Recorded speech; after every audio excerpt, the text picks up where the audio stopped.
boyagiday deb tanamay o'tirgan o'zbekoyim sekundda o'zgarib, ana endi men buni olib hamma yoqqa haliginday ko'z-ko'z qilib yuradigan qilib bu tomonga o'tib qoldi.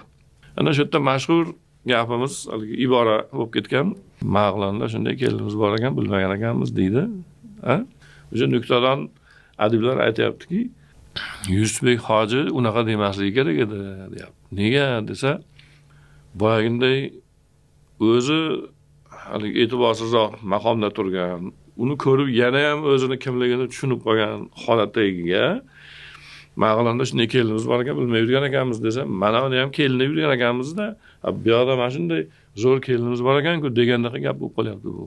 Hech Yusufbek hojining fe'liga ham, maqomiga ham, diplomatligiga ham hech qaysiga to'g'ri kelmaydigan gap. Marg'ilonda bizni shunday kelinimiz bor ekan-u, bilmay yurgan ekanmiz-da. Kinochilar bittagina so'zni qoldirib ketgan.